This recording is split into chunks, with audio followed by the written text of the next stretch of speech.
ബിരിയാണികൾ നമുക്കെല്ലാവർക്കും ഇഷ്ടമാണ് അല്ലേ? ബിരിയാണി തന്നെ പലതരം ഉണ്ടാവും. അപ്പോൾ അതിൽ തലശ്ശേരി ബിരിയാണി കഴിഞ്ഞാൽ എനിക്ക് ഏറ്റവും ഇഷ്ടം ഹൈദരാബാദി ചിക്കൻ ബിരിയാണിയാണ് കേട്ടോ. അധികം ഓയിലൊന്നും ഇല്ലാതെ വളരെ എളുപ്പം ഉണ്ടാക്കാൻ, അത് വളരെയധികം ടേസ്റ്റി ആയിട്ടുള്ള ബിരിയാണിയാണ്. എനിക്കെന്തോ അതിനോട് ഭയങ്കര ഇഷ്ടമാണ്. അപ്പോൾ നമുക്ക് ഇന്നത്തെ റെസിപ്പി ഹൈദരാബാദി ചിക്കൻ ബിരിയാണിയാണ്. So welcome back to my channel. അപ്പോൾ നമുക്ക് നേരെ റെസിപ്പിയിലേക്ക് പോകാം. അതിൻ്റെ മുമ്പായിട്ട് എൻ്റെ വീഡിയോ ആദ്യമായിട്ട് കാണുന്നവരാണെങ്കിൽ ലൈക്ക് ചെയ്യാനും കമൻറ്റ് ചെയ്യാനും സബ്സ്ക്രൈബ് ചെയ്യാനും മറക്കണ്ട കേട്ടോ. അപ്പോൾ നമുക്ക് നോക്കിയാലോ. ആദ്യം തന്നെ ഞാൻ കുറച്ച് ഉള്ളി സ്ലൈസ് ചെയ്തെടുക്കുന്നുണ്ട്. ആദ്യം നമുക്ക് കുറച്ച് ഉള്ളി വറുത്ത് മാറ്റാനുണ്ട്. അതാണ് ഇതിനകത്ത് ഏറ്റവും മെയിനായിട്ടുള്ള ഒരു പരിപാടി എന്ന് പറയുന്നത്. ബാക്കിയെല്ലാം വളരെ സിമ്പിളാണ് കേട്ടോ. അപ്പോൾ അതിനെക്കുറിച്ച് അധികം തന്നെ ഓയിലെടുത്തു. ഇനി ഉള്ളി 2 പാർട്ടായിട്ടാണ് വറുത്ത് കോരുന്നത്. അപ്പോൾ ഒന്നിച്ചിട്ട് കഴിഞ്ഞാൽ അത്ര നമുക്ക് പെർഫെക്റ്റായിട്ട് കിട്ടൂല. ഉള്ളി വറുത്തെടുക്കുന്ന സമയം കൊണ്ട് കുറച്ച് മല്ലിയും പുതിനയും കഴുകി വൃത്തിയാക്കി മാറ്റി, അതുപോലെ തന്നെ ഒരു 2.5 കപ്പ് അരിയും വെള്ളത്തിൽ സോക്ക് ചെയ്യാൻ ഇട്ടിട്ടുണ്ട് കേട്ടോ. ബസ്മതി റൈസ് എടുക്കുക കേട്ടോ. ഇനി അപ്പോൾ ആ സമയത്തേക്ക് നമുക്ക് ഉള്ളിയെല്ലാം വറുത്ത് കോരി എടുത്തിട്ടുണ്ട്. ഇനി രണ്ടാമത്തെ സെക്ഷൻ ഇട്ട് കൊടുത്തു. അങ്ങനെ ഇതാ ഫുള്ളായിട്ട് വറുത്ത് കോരി മാറ്റി വെച്ചു. ഇനി നമുക്ക് ചിക്കൻ്റെ പരിപാടി നോക്കാം. ഒരു 3/4 കിലോ ചിക്കനാണ് ഞാൻ എടുത്തിരിക്കുന്നത് കേട്ടോ. അപ്പോൾ കുറച്ച് ഒരു മീഡിയം സൈസിലാണ് ഞാൻ എടുത്തിരിക്കുന്നത്. ഇനി അതിലേക്ക് വേണ്ടുന്ന മസാലകൾ: മഞ്ഞൾപ്പൊടി, മല്ലിപ്പൊടി, മുളക് പൊടി, ഗരം മസാല. ഇനി നമുക്ക് അതിൻ്റെ അകത്തേക്ക് ഇഞ്ചി, വെളുത്തുള്ളി, പച്ചമുളക് പേസ്റ്റ് ഇട്ട് കൊടുക്കാം. മല്ലിയിലയും പുതിനയിലയും ഇട്ട് കൊടുക്കാം. ഇതിൻ്റെ എല്ലാ ഇൻഗ്രീഡിയൻസ് ഞാൻ ഡിസ്ക്രിപ്ഷനിൽ കൊടുക്കാം കേട്ടോ. അപ്പം ഇനി നമുക്ക് എടുത്തു വെച്ചിരിക്കുന്നത് ഒരു 3/4 കപ്പോളം, അതായത് 3/4 ഭാഗം നമുക്ക് നമ്മൾ എടുത്തു വെച്ചിരിക്കുന്ന ഒനിയൻ ഇട്ട് കൊടുക്കണം. ആവശ്യത്തിന് വേണ്ടുന്ന ഉപ്പ്. ഇനി ഒരു 1/2 കപ്പ് തൈര് ഇട്ട് കൊടുക്കാം. ഇനി അതിലേക്ക് ഒരു ടേബിൾ സ്പൂൺ ഗീയും ചേർത്ത് കൊടുക്കുക കേട്ടോ. അതെല്ലാം ചേർത്ത് കൊടുത്തതിന് ശേഷം നമ്മൾ ഉള്ളി വറുത്ത ഓയിലിൽ തന്നെ ഒരു 2 ടേബിൾ സ്പൂൺ ഓയിലും ചേർത്ത് നന്നായിട്ട് നമുക്ക് മിക്സ് ആക്കി എടുക്കണം കേട്ടോ. കൈകൊണ്ട് തന്നെ നമുക്ക് മിക്സാക്കി മാരിനേറ്റ് ചെയ്ത് മാറ്റി വെക്കാം കേട്ടോ. ഒരു കുറഞ്ഞതൊരു 1 മണിക്കൂറെങ്കിലും വെച്ചാലാണ് മസാലകളെല്ലാം നന്നായിട്ട് ചിക്കനിൽ പിടിക്കുകയുള്ളൂ. അതിനെ മാറ്റി വെക്കാം. ഇനി നമുക്ക് വെള്ളം ബോയിലാകാൻ ഞാൻ വെച്ചിട്ടുണ്ട്. ചോറുണ്ടാക്കാനുള്ള വെള്ളമാണ് കേട്ടോ. അതിലേക്ക് പട്ട, ഗ്രാമ്പു, ഏലയ്ക്ക എല്ലാം ഇട്ട് കൊടുത്തു. ഇനി നമുക്ക് കുതിർന്ന് വന്ന ആ അരിയും കൂടെ ഇതിലേക്ക് ഇട്ട് കൊടുക്കാം. അതവിടെ കുക്കായി കിട്ടട്ടെ. ആ സമയം കൊണ്ട് കുറച്ച് സലാഡ് ഉണ്ടാക്കി മാറ്റണം.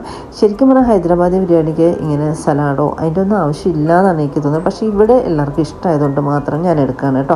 അതിന് ഉള്ളി, നമ്മുടെ കുക്കുംബർ, ക്യാരറ്റ്, ടൊമാറ്റോ, കുറച്ച് ചില്ലി ഇട്ട് തൈരിട്ട് ഇളക്കി അത് മാറ്റി ഞാൻ വെച്ചിട്ടുണ്ട് കേട്ടോ. ആ സമയം കൊണ്ട് നമ്മുടെ റൈസ് റെഡിയാക്കിയിട്ട് ഞാൻ അതിനെ ഊറ്റി മാറ്റി എടുത്തേക്കാണ്. ഞാൻ ഊറ്റിയാണ് എടുക്കുന്നത് കേട്ടോ. എനിക്ക് പലപ്പോഴും ഇങ്ങനെ ഊറ്റി എടുക്കുന്നതാണ് ഏറ്റവും പെർഫെക്റ്റായിട്ട് നമ്മുടെ ഹൈദരാബാദി ബിരിയാണിക്ക് നല്ലതെന്ന് എനിക്ക് തോന്നിയിട്ടുണ്ട് കേട്ടോ. അപ്പോൾ നിങ്ങൾക്ക് വറ്റിച്ചെടുക്കാനാണെങ്കിൽ അങ്ങനെ നോക്കാം. ബസ്മതി റൈസ് ആകുമ്പോൾ പെട്ടെന്ന് ഊറ്റിയെടുക്കുന്നതാണ് ഏറ്റവും ടേസ്റ്റായിട്ട് വരിക.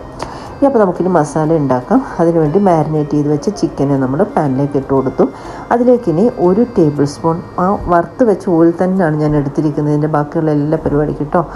അപ്പോൾ ഞാൻ അതിനകത്തേക്ക് 1 ടേബിൾ സ്പൂൺ ഓയിലും ഒഴിച്ചു കൊടുത്തിട്ടുണ്ട് കേട്ടോ. ഇനി നമുക്ക് ഒരു അടച്ച് വെച്ച് വേവിക്കാം. ആദ്യം ഒരു 2 മിനിറ്റ് നന്നായിട്ട് ഹൈ ഫ്ലെയിമിലിട്ട് എന്നിട്ട് മിക്സ് ചെയ്ത് കൊടുത്തതിന് ശേഷം പിന്നെ അതിൽ നിന്ന് ജ്യൂസായിട്ട് ഇങ്ങനെ ഇറങ്ങി തുടങ്ങുമ്പോഴത്തേക്ക് നമുക്കൊരു മീഡിയം ഫ്ലെയിമിലിട്ട് വേവിച്ചെടുക്കണം കേട്ടോ.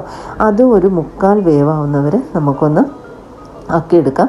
ഇനി നമ്മൾ എടുത്ത് വെച്ചിരിക്കുന്ന സവോള വറുത്തതിൽ ബാക്കിയുള്ളത് ഇട്ട് കൊടുത്ത് കുറച്ച് മല്ലിയും പുതിനയും കൂടി ഇട്ട് കൊടുത്ത് നമുക്കൊന്ന് കറക്റ്റ് ഒരു പരുവത്തിനാക്കിയെടുക്കാം.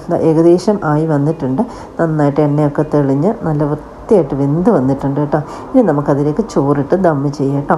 ഞാൻ എടുത്ത് വെച്ചിരിക്കുന്ന ചോറിന് ആദ്യം ഹാഫ് ഇട്ട് കൊടുത്തു.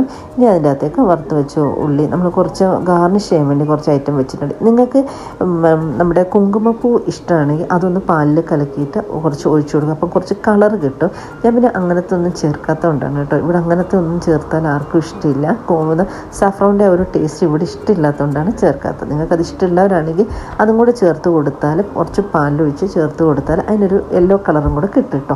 അപ്പോൾ നമുക്കിനി ബാക്കിയുള്ള ചോറും കൂടെ അതിൻ്റെ അകത്ത് ഇട്ട് കൊടുത്ത് ബാക്കി നമ്മളെടുത്ത് വെച്ചിരിക്കുന്ന ഉള്ളിയും എല്ലാം കൂടെ ഇട്ട് കൊടുത്ത് അതിനൊന്ന് ഗാർണിഷ് ചെയ്ത് മാറ്റാം. നമുക്ക് ദമ്മിടണം കേട്ടോ.